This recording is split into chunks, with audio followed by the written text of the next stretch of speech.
താങ്കൾക്ക് ഒരു പുതിയ ജീവിതം നൽകുവാൻ, ഒരു പുതിയ ജനനം നൽകുവാൻ യേശു താങ്കളെ വിളിക്കുകയാണ്. ലാസറിന്റെ കല്ലറയ്ക്കലേക്ക് യേശു കടന്നുപോയി കല്ലുരുട്ടി മാറ്റുവാൻ പറഞ്ഞപ്പോൾ തൻ്റെ സഹോദരി പറയുന്ന ഒരു കാര്യമുണ്ട്. കർത്താവേ, മരിച്ചു 4 ദിവസമായി, നാറ്റം വെച്ചു തുടങ്ങിയിരിക്കുന്നു, ഇനി എങ്ങനെ കല്ലറ തുറക്കും? ഇന്ന് പ്രഭാതത്തിൽ യേശു വിളിക്കുമ്പോൾ ഒരുപക്ഷെ താങ്കളുടെയും മറുപടി ഇങ്ങനെയാകാം: കർത്താവേ, നാറ്റം വമിക്കുന്ന ചീഞ്ഞുനാറുന്ന വിഷയങ്ങൾ ഇതിനകത്തിരിക്കുമ്പോൾ നിന്റെ വിളിക്ക് ഞാൻ എങ്ങനെ പ്രതികരിക്കും? എന്നാൽ കർത്താവ് പറയുന്നു, എത്ര ചീഞ്ഞു നാറ്റം വെച്ച അനുഭവങ്ങളുടെ ഉടമയാകട്ടെ താങ്കൾ, എത്ര ചത്ത വിഷയങ്ങളുടെ ഉടമയാകട്ടെ താങ്കൾ, പക്ഷേ ജീവൻ ലഭിക്കുന്ന ജീവനുള്ളവനായവൻ താങ്കളെ വിളിക്കുന്നു, താങ്കൾക്കൊരു പുതുജീവൻ പകരുവാൻ. അതുകൊണ്ടത്രേ പത്രോസ് അപ്പോസ്തലൻ ദൈവത്തിന്റെ പരിശുദ്ധാത്മാവിനാൽ താൻ എഴുതിയ 1-ാം ലേഖനം 2-ാം അധ്യായം 4-ാമത്തെ വാക്യത്തിൽ ഇങ്ങനെ എഴുതിയിരിക്കുന്നു: മനുഷ്യർ തള്ളിയതെങ്കിലും ദൈവസന്നിധിയിൽ ശ്രേഷ്ഠവും മാന്യവുമുള്ള ജീവനുള്ള കല്ലായ അവന്റെ അടുക്കൽ, അഥവാ യേശുവിന്റെ അടുക്കൽ വന്നിട്ട് നിങ്ങളും ജീവനുള്ള കല്ലുകൾ എന്ന പോലെ ആത്മീക ഗ്രഹമായി യേശുക്രിസ്തു മുഖാന്തരം ദൈവത്തിന് പ്രസാദമുള്ള ആത്മീക യാഗം കഴിപ്പാൻ തക്ക വിശുദ്ധ പുരോഹിത വർഗമാകേണ്ടതിന് പണിയപ്പെടുന്നു എന്ന്.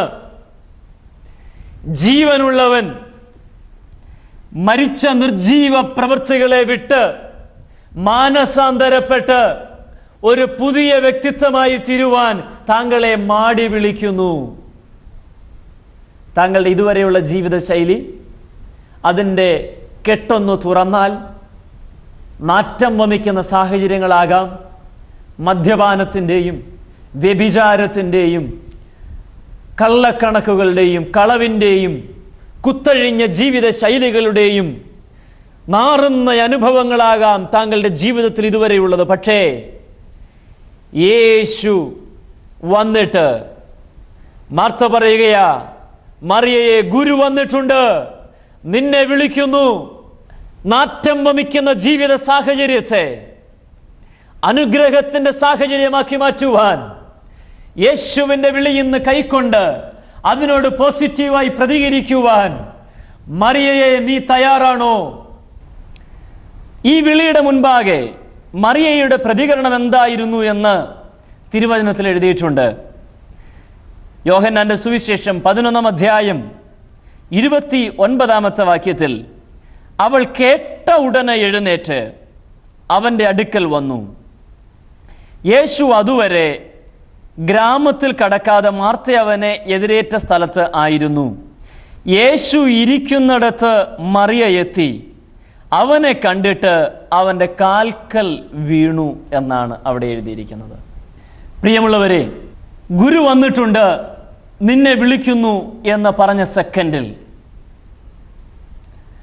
തൻ്റെ ഹൃദയഭേദകമായ സാഹചര്യങ്ങളെല്ലാം നിലനിൽക്കുക തന്നെ മറിയ എഴുന്നേറ്റ് ഒരൊറ്റ ഓട്ടമോടി ഗുരു ഇരുന്ന സ്ഥലത്തേക്ക്. അവൻ ഇരിക്കുന്ന സ്ഥലത്ത് ചെന്ന് അവൾ അവനെ കണ്ടു, അവൻ്റെ കാൽക്കൽ വീണു എന്നാണ് തിരുവചനത്തിൽ എഴുതിയിരിക്കുന്നത്. എന്നെ ഈ ഭാഗം വല്ലാണ്ട് അതിശയപ്പെടുത്തി കേട്ടോ. ലാസർ മരിക്കാറായി കിടക്കുമ്പോൾ യേശുവിൻ്റെ അടുക്കൽ ചിലരെ പറഞ്ഞു വിട്ടതാ, നിനക്ക് സ്നേഹിതനായവൻ മരിക്കാറായി കിടക്കുന്നു, വേഗം വരണമെന്ന്. യേശു വന്നില്ല, മരിച്ചു. യേശു വാസ്തവമായി കുടുംബത്തെ സ്നേഹിക്കുന്നുവെങ്കിൽ മരിച്ചു എന്ന വാർത്ത അറിഞ്ഞ പാടെ ഓടിയെത്തേണ്ടതായിരുന്നു ഡെഡ് ബോഡി അടക്കം ചെയ്യുന്നതിന് മുന്നമേ. അവിടെയും യേശുവിനെ കാണാൻ കഴിയുന്നില്ല. കല്ലറയ്ക്കകത്ത് ഈ ശവശരീരം കൊണ്ടുചെന്ന് വെച്ചിട്ട് 4 ദിവസമായി നാറ്റം വമിക്കുന്ന സാഹചര്യം. ഈ സമയത്താണ് 4 ദിവസം മുൻപ് വിളിച്ച യേശു അണയുന്നത്. സ്വാഭാവികമായ നിലവാരത്തിൽ ഒന്ന് ചിന്തിച്ചു നോക്കിക്കേ. നമ്മുടെ ഉറ്റവർ ഒരാൾ മരിപ്പാനായി കിടക്കുന്നു, നമുക്ക് തൊട്ടടുത്ത ഒരു സ്നേഹിതനെ നാം പെട്ടെന്ന് ഫോൺ ചെയ്ത് വിവരം അറിയിക്കുന്നു. ഇന്നയാൾ മരിക്കാറായി കേട്ടോ, പെട്ടെന്ന് ഓടി വരണമെന്ന് പറയുന്നു. മരിക്കാറായ സന്ദർഭത്തിൽ വന്നില്ല, മരണവിവരം അറിഞ്ഞിട്ടും എത്തിയില്ല. വീണ്ടും 4 ദിവസം കഴിഞ്ഞാണ് അദ്ദേഹം നമ്മുടെ അടുക്കലേക്ക് വരുന്നത് എങ്കിൽ, അതും തനിക്ക് മറ്റു പ്രധാന പരിപാടികളൊന്നും ഇല്ല എന്നും ഇരിക്കട്ടെ, താൻ മനഃപൂർവ്വമായി 4 ദിവസം കഴിഞ്ഞാണ് വരുന്നത് എങ്കിൽ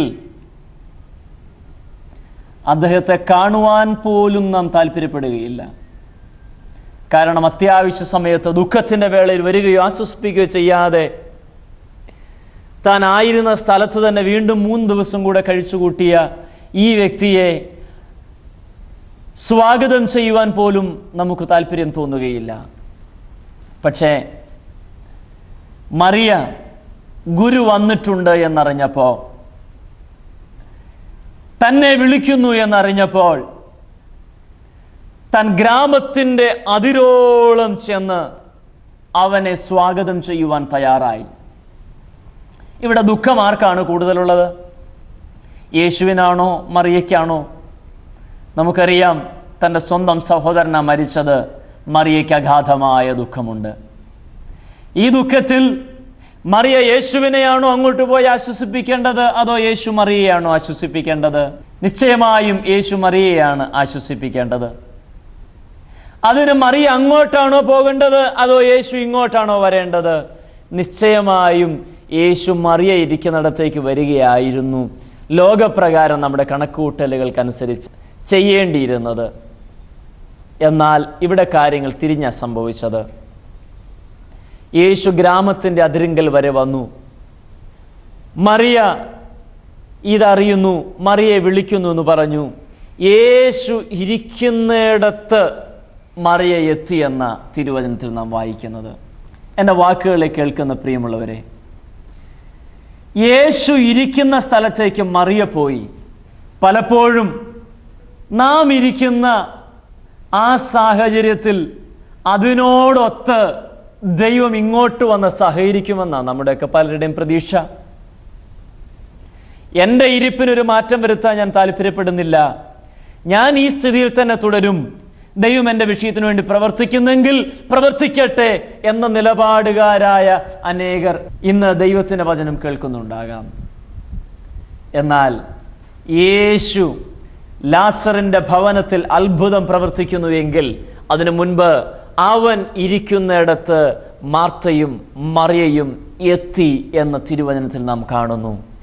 ഞാനും നിങ്ങളും ഉയർത്തിപ്പിടിക്കുന്ന ചില പ്രത്യശാസ്ത്രങ്ങൾ ഉണ്ടാകാം, എൻ്റെയും താങ്കളുടെയും ചിന്താഗതികൾ പലതുണ്ടാകാം. നാം ഒരിക്കലും മാറ്റം വരുത്തുവാൻ താല്പര്യമില്ല എന്ന് കണക്കാക്കുന്ന പല വിഷയങ്ങളുണ്ടാകാം. ഇതെല്ലാം നമ്മുടെ അകത്ത് വെച്ചുകൊണ്ടിരിക്കുമ്പോൾ തന്നെ ഒരു ദൈവപ്രവർത്തനം നമ്മുടെ പല വിഷയങ്ങളിലും വെളിപ്പെടണമെന്ന് ആഗ്രഹിക്കുന്നുമുണ്ടാകാം. പക്ഷേ വളരെ വാസ്തവമായി ഞാൻ താങ്കളോട് വിളിച്ചു പറയട്ടെ, അവൻ ഇരിക്കുന്ന സ്റ്റേജിലേക്ക് നാം അങ്ങോട്ട് എത്തിച്ചേരണമെന്ന് അവൻ നമ്മെക്കുറിച്ച് ആഗ്രഹിക്കുന്നു. അഥവാ വിശുദ്ധിയോടും വേർപാടോടും കൂടിയുള്ള ഒരു ജീവിതം നയിക്കണമെന്ന് കുറഞ്ഞപക്ഷം അവൻ എന്നെയും താങ്കളെയും കുറിച്ച് ആഗ്രഹിക്കുന്നു. ഒരിക്കലും മാനുഷികമായ ദൃഷ്ടിയിൽ നോക്കിയാൽ മറിയ അങ്ങോട്ട് പോകേണ്ട കാര്യം ഈ വിഷയത്തിലില്ല. കാരണം കൂടുതൽ സങ്കടം തനിക്കാ. ചിലപ്പോഴൊക്കെ രണ്ടുപേർ തമ്മിൽ ഒരു വിഷയമുണ്ടായി കഴിയുമ്പോൾ ഞാൻ ക്ഷമ ചോദിക്കണമോ, അവൻ ക്ഷമ ചോദിക്കണമോ, ഞാൻ അങ്ങോട്ട് പോയി നിരപ്പ് പ്രാപിക്കണമോ, അവൻ ഇങ്ങോട്ട് വന്ന് നിരപ്പ് പ്രാപിക്കണമോ എന്നൊക്കെയുള്ള ചിന്ത ചിലപ്പോഴൊക്കെ നമ്മളെ അലട്ടാറുണ്ട്. അപ്പോഴൊക്കെ നമ്മുടെ അഹന്തയും മുൻവിധിയുമൊക്കെ നമ്മുടെ തെറ്റ് കണ്ടറിഞ്ഞ് അങ്ങോട്ട് പോകാൻ നമ്മെ അനുവദിക്കാറില്ല. ഇവിടെ നോക്കൂ, ലോകപരമായ നിലവാരത്തിൽ ചിന്തിച്ചാൽ യേശു ഇങ്ങോട്ട് വന്ന ഇവളെ ആശ്വസിപ്പിക്കേണ്ടത്. 4 ദിവസമായിട്ട് വരാതിരുന്ന വ്യക്തി 4ാമത്തെ ദിവസം വന്നിട്ട് ഇതാ അക്കരെ കുറെ ദൂരെ ചിലരുമായി വർത്തമാനം പറഞ്ഞ് അവിടെ നിൽക്കുകയാ, അവിടെ ഇരിക്കുകയാ. എന്നാൽ അതറിഞ്ഞ പാടെ അതിൻ്റെ വ്യവസ്ഥകളൊന്നും അവൾ നോക്കിയില്ല.